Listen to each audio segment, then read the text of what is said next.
Приветствую всех на своем канале «Занятия для души. Вязание с Натальей Волковой». Сегодня я вам хочу показать свою новую работу, а именно вот такую вот летнюю женскую кофточку. Процесс выполнения данной работы я показывала на своем канале в Яндекс.Дзен, то есть я показывала фото, как я ее вяжу, эту кофточку. И очень многим вязальщицам понравилась данная модель. На нее я обещала подготовить бесплатное описание работы, и поэтому сегодня я вам хочу рассказать, каким образом я ее выполняла. Итак, выполняла я эту кофточку сверху вниз, вязалась она у меня полностью спицами, эта кофточка, и по низу изделия у меня идет совсем небольшая вот такая вот обвязочка крючком. Получилась нарядная, интересная, на мой взгляд, модель. При этом для меня лично очень важно, чтобы модель была не только красивая, но также, чтобы она была и функционально удобная, эта моделька. Поэтому ажурный узор у меня выполнен по рукавам, то есть вот можете обратить внимание. По центральной части у меня идет обычная чулочная гладь, то есть несложный узор, но за счет вот выреза вот таким вот образом оформления горловины, я так думаю, что она получилась, эта моделька, интересная. И по низу работы вот у меня обвязано, здесь обвязан участок внизу крючочком. То есть опять же, каким образом вам больше нравится, или обвязка крючком, или просто вязание до конца спицами, это вы уже должны выбирать самостоятельно. Но я в этом видео расскажу, каким образом я выполняла именно такую модель. Перед объяснением работы, прежде всего, я хотела бы сказать точные размеры этой кофточки. Итак, выполняла я ее на размер до 48, но при этом я хочу сказать, что кофточка имеет приталенный силуэт, и она идет как бы по фигуре. Конечно же, вы уже там самостоятельно должны решать, как вам больше нравится, чтобы была кофточка приталена или чтобы она все-таки была прямого покроя. Итак, длина кофточки около 60 сантиметров, ширина по груди вот в этой части в районе 40 сантиметров, но трикотажное полотно очень хорошо тянется, поэтому на объем груди до 100 сантиметров, это я просто говорю так, как эта кофточка мерилась на этот размер, она сидит очень хорошо, то есть она как раз сидит по фигуре.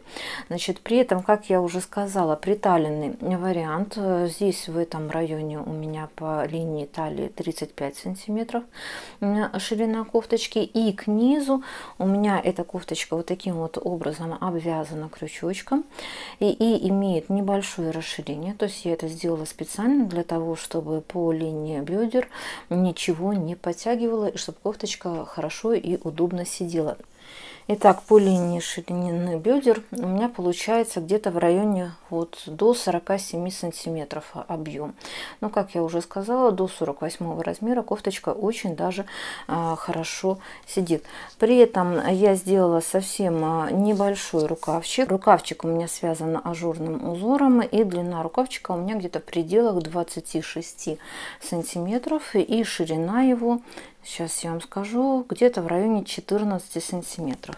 То есть, как я уже сказала, по фигуре кофточка очень даже хорошо сидит. Итак, это основные размеры, чтобы вы понимали, сколько у меня ушло пряжи именно на этот размер. Конечно же, вы в свою очередь, например, цветную такую пряжу можете заменить однотонным каким-либо хлопком.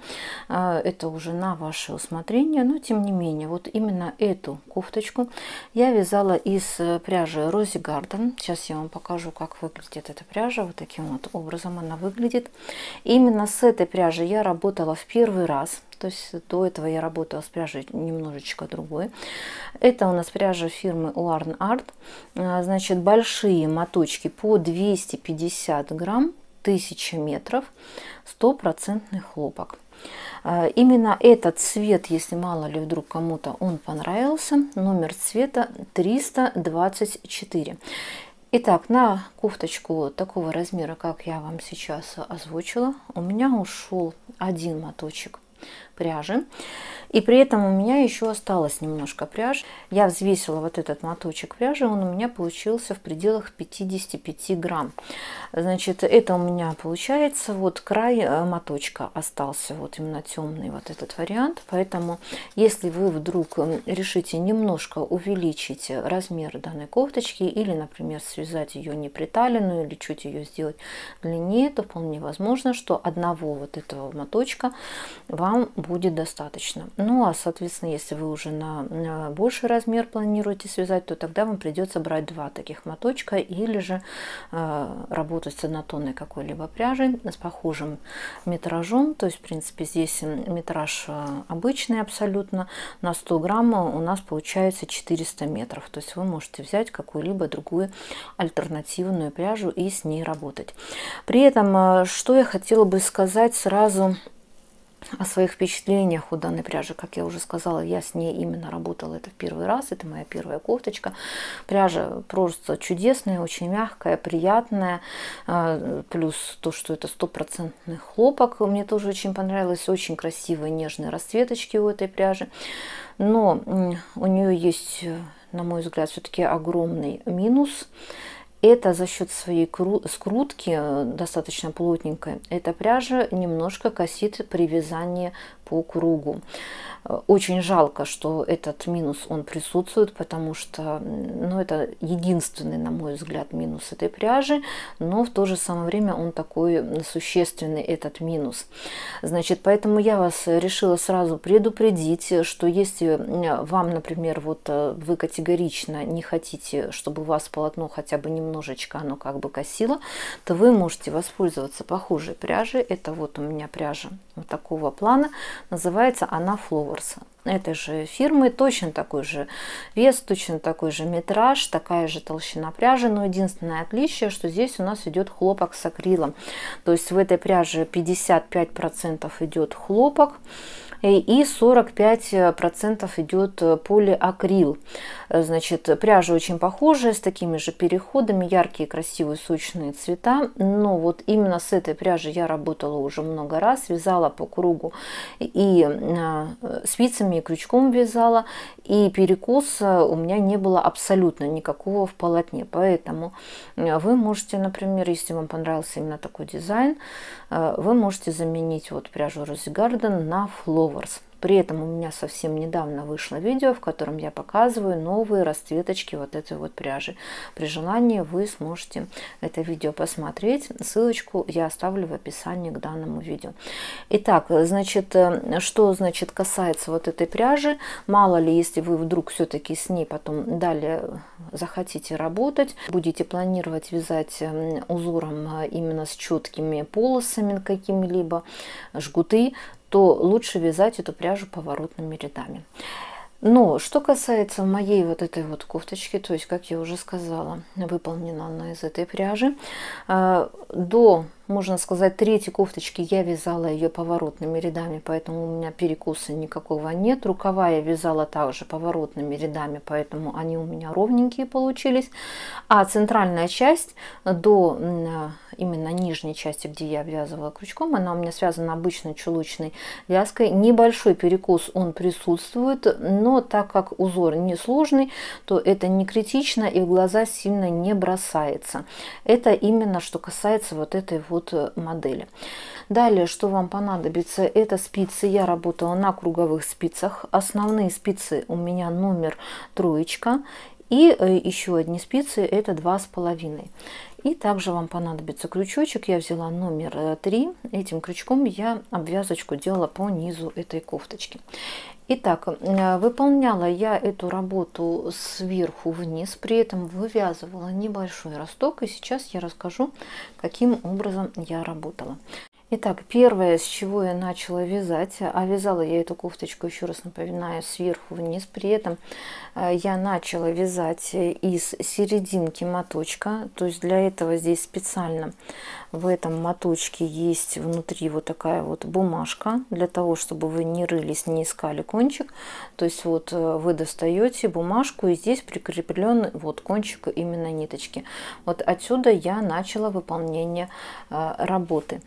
Первое, что необходимо будет сделать, это набрать на спице 14 петель, из которых у меня получается 1 кромочная петля, 2 изнаночные петли, жгут из 8 петель, 2 изнаночные петли и кромочная петля. То есть всего 14 петель. Схему жгута я вам предоставлю, хоть он и не сложный, но тем не менее. И провязала вот такой вот именно жгутик узенький на длину примерно 19-20 сантиметров. То есть вот этот вот у меня участок. После этого я оставила здесь вот спицу с петельками, сделала набор петель по краю полотна вот здесь вот и начала вязать такой же жгутик в обратном направлении. При этом не забываем, что жгутики у вас должны располагаться симметрично. То есть если с этой стороны у вас жгут шел в эту сторону, то с этой стороны у вас жгут должен идти в обратном направлении. То есть вот в эту сторону должен идти. Точно так же в эту сторону я провязала такое же количество именно сантиметров, то есть это в пределах 19-20 сантиметров. После того, как у меня получается, я провязала вот такую косичку где-то в пределах 38-40 сантиметров, я сделала набор петель по краю полотна, по краю одного полотна. То есть вот здесь вот происходит набор петелек по краю. И начала вязать именно поворотными рядами, провязывая сразу и косичку вот эту вот провязывая, и провязывая вот эти вот петельки, которые я набрала на спицу. То есть вот до сюда я начала сразу вязать поворотными рядами. При этом у меня получается, что по спинке вот здесь вот я оставила петель в районе 40 петель. Вот этот вот участок. Далее у меня идет 2 лицевые петли. Это будет у меня линия реглана. Также вот у меня 2 лицевые петли. Это в самом начале работы получается после жгутика. Остальные все петли я оставила на рукав. То есть вот точно так же и с другой стороны получается. То есть сразу после жгутиков у меня пошла линия вывязывания реглана. 2 петельки посередине. Получается рукав. И также здесь 2 петельки, это линия реглана у меня будет. При желании, для того, чтобы у вас спинка была чуть все-таки длиннее, чем передняя часть, вы можете вывязать росток. То есть каким образом я вывязываю росток, я показываю во многих своих работах. В частности, я очень подробно это показывала в белом кардигане на пуговицах. Фото я вам покажу этой работы. И также оставлю ссылочку на первую часть видео МК. То есть при желании вы дополнительно сможете посмотреть и ознакомиться, каким образом я вывязывала росток. То есть там все очень подробно показано. После того, как я вывязала росток, я начала вязать уже просто поворотными рядами. При этом по рукавам я пустила ажурный вот такой вот узор, так как мне очень нравится, когда на рукавах идет ажур. И не очень люблю сильный ажур по линии груди, чтобы это не просвечивалось. Значит, ажур несложный. Схему узора я вам покажу, предоставлю эту схему. То есть вот по этой схеме я работала. Значит, по линии реглана я делала прибавочки только в каждом лицевом ряду. Изнаночный ряд я провязывала вот эти вот накиды просто изнаночными петлями. То есть накиды прибавочные в изнаночном ряду я не делала, только в лицевом ряду делала накиды. И далее, для того, чтобы формировать вот этот вот уголок, который у меня вырез идет вот уголком, я делала прибавочки вот здесь вот возле косички. Вот у меня идут прибавочки в виде накидов. Накиды я эти делала также в лицевом только ряду. Опять же, вы можете регулировать вот эти вот накиды самостоятельно. Можно делать в каждом лицевом ряду, можно делать их, например, через один лицевой ряд. И таким образом вы сможете регулировать высоту выреза. То есть если вы, например, будете делать в каждом лицевом ряду, то у вас вырез получится спереди чуть меньше. Если же вы, например, будете делать вот эти накиды через один лицевой ряд, то тогда у вас вырез получится спереди чуть больше.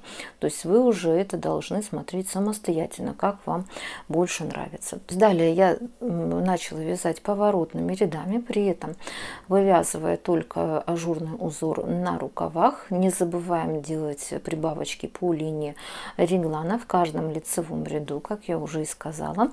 И также не забываем делать прибавочки по линии горловины вот здесь, вот, для того, чтобы у нас эта горловина, она как бы вот была вот таким вот образом, чтобы далее у нас соединились две эти части.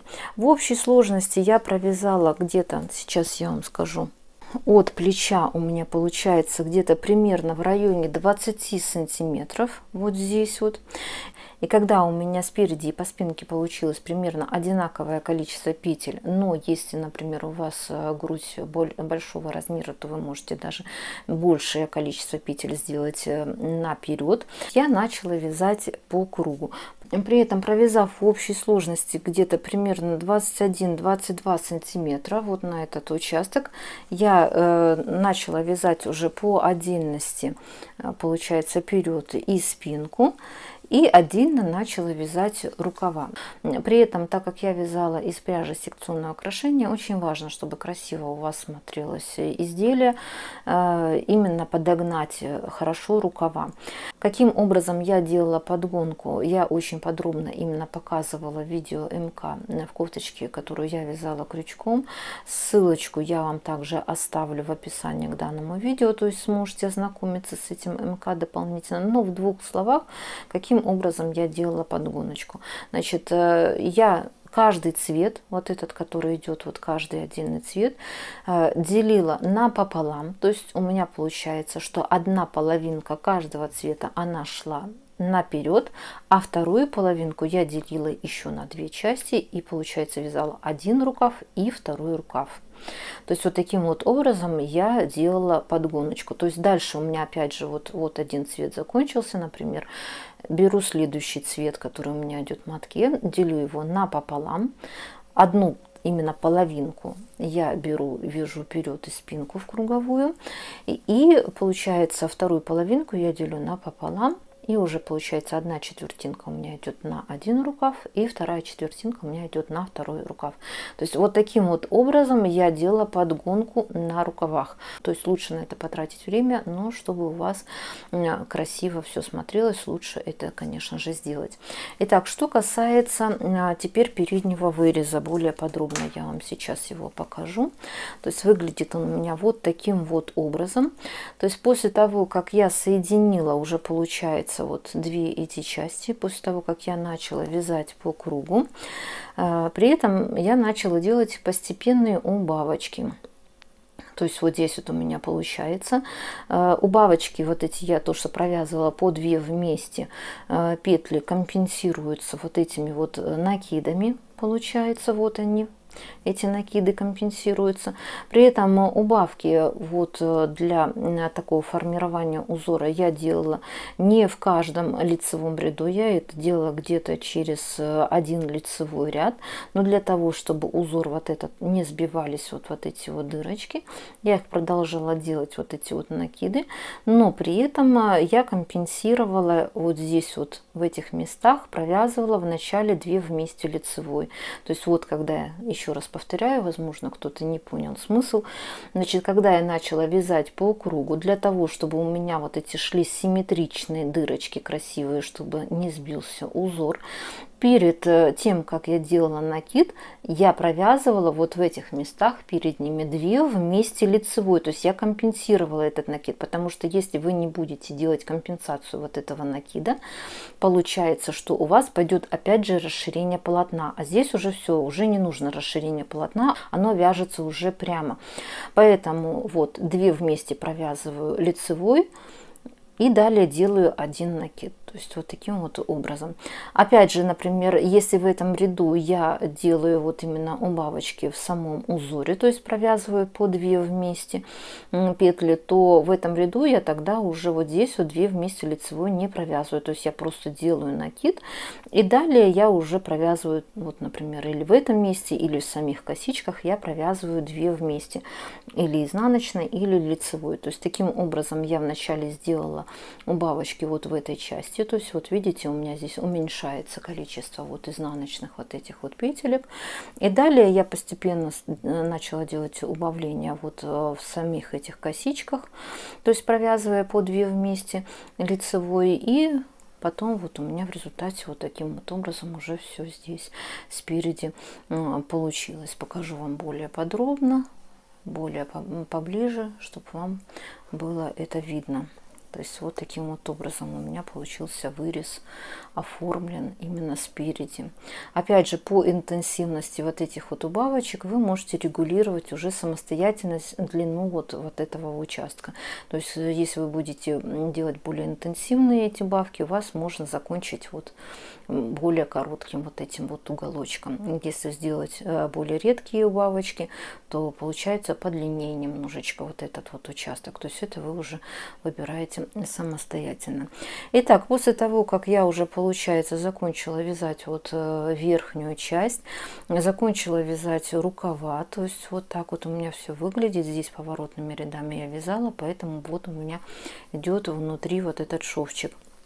Значит, при переходе также я хотела сказать отдельного вязания переда спинки и рукавов. Вот в этом участке под рукавом я не делала никаких прибавочек. То есть вот просто разделила, получается, вперед спинку. Отдельно вот у меня пошел рукав вот таким вот образом. И здесь я сразу начала вязать вместе вперед и спинку. Иногда для того, чтобы увеличить немножко размер, вот в этих местах я делаю прибавочки. Там, например, 5-10 петель, то есть это уже в зависимости от ситуации. Но в этой кофточке именно я прибавочек вот здесь вот никаких не делала при переходе на вперед и на спинку вязания. То есть это вы тоже должны учесть этот момент. Итак, далее вот у меня пошло просто полотно чулочной гладью. Как видите, идет небольшой вот такой вот перекос. То есть об этом я вам говорила. Как его избежать, я тоже говорила. Можете взять другую пряжу. Так, далее я вязала просто чулочной вязкой по кругу до низа изделия. Но если мало ли вдруг вам необходимо немножко приталить эту кофточку, то есть для этого я взяла спицы чуть-чуть меньшего размера. То есть основное полотно, если я вязала спицами номер 3, то где-то на уровне талии сантиметров 10-15 я перешла на более тонкие спицы номер 2,5 и вязала, как я уже сказала, 10-15 сантиметров спицами более тонкого диаметра, в результате чего у меня получилось вот такое вот равномерное приталивание. То есть никаких убавочек я не стала делать, потому что на чулочной вязке заметны вот эти вот различные убавления, поэтому я просто взяла спицы меньшего диаметра. Но это опять же, если это вам необходимо. Если же вы, например, хотите просто ровную прямую кофточку, то продолжаем вязать на спицах номер 3 на необходимую вам длину. И вот просто у меня идет чулочное такое вязание, ничего сложного. И провязав где-то в пределах около 54-55 сантиметров, я закрыла все петельки и решила обвязать низ крючочком. А вы, в свою очередь, конечно же, должны понимать, что если вам, например, не очень нравится вариант вязания вот этой вот нижней части крючком, или вы не умеете вязать крючком, предположим, то вы можете просто закончить вязание спицами, но для этого вам обязательно необходимо облагородить вот именно вот эту вот нижнюю часть. Потому что если вы сделаете просто обычное закрытие нижней части, чулочная гладь имеет такую тенденцию, как заворачиваться, подворачиваться. Поэтому, если вам не нравится вариант обвязки крючком, значит, по низу обязательно что-то нужно сделать, или там даже связать небольшой участок резиночкой 2 на 2 петельки, для того, чтобы у вас полотно это не подворачивалось. Но, опять же, если вы будете, например, вязать резиночку внизу этой кофты, обязательно не забываем, что резинку нужно закрывать эластичным способом, потому что если вы закроете не эластичным обычным способом, будет, во-первых, не очень хорошо смотреться, и, во-вторых, также оно не очень будет удобно. Поэтому обязательно закрываем эластичным способом. Каким образом это делать, я также показываю, в принципе, во многих своих видео МК. Итак, тем не менее, именно в этой модели, провязав где-то 54-55 сантиметров, я просто закрыла все петельки и начала вязать крючком. Крючок я взяла при этом, как я уже сказала, это у меня номер 3. Схему данного узора я вам также предоставлю, сможете по ней работать.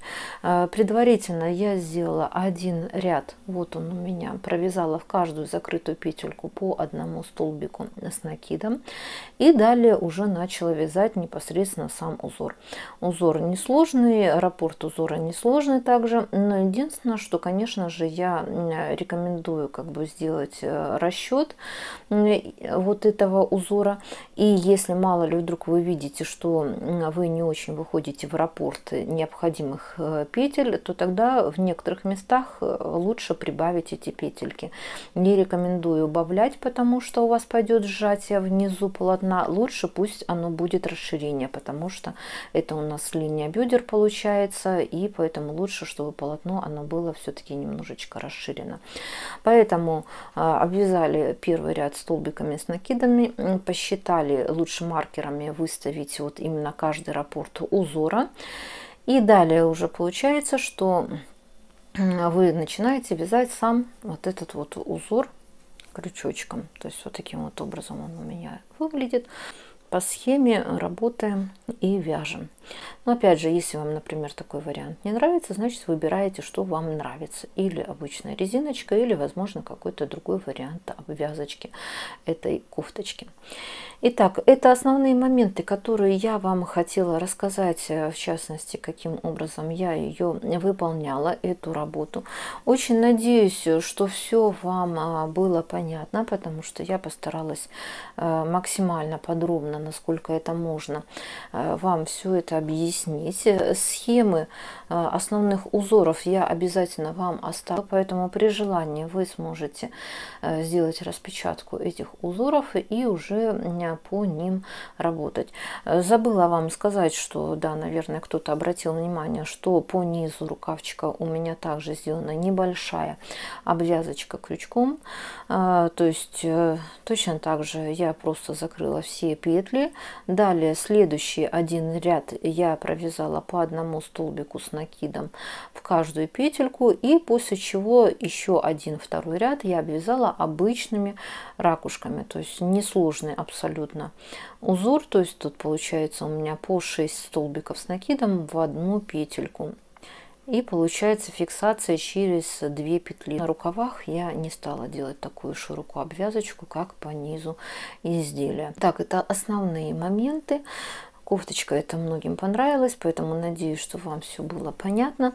Итак, кому понравилось видео, обязательно ставим лайк, делимся данным видео со своими друзьями, досматриваем видео до конца, как в конце видео я ставлю фото других своих работ, на которые вы пока, по крайней мере, сможете найти описание у меня на канале. Итак, до новых встреч!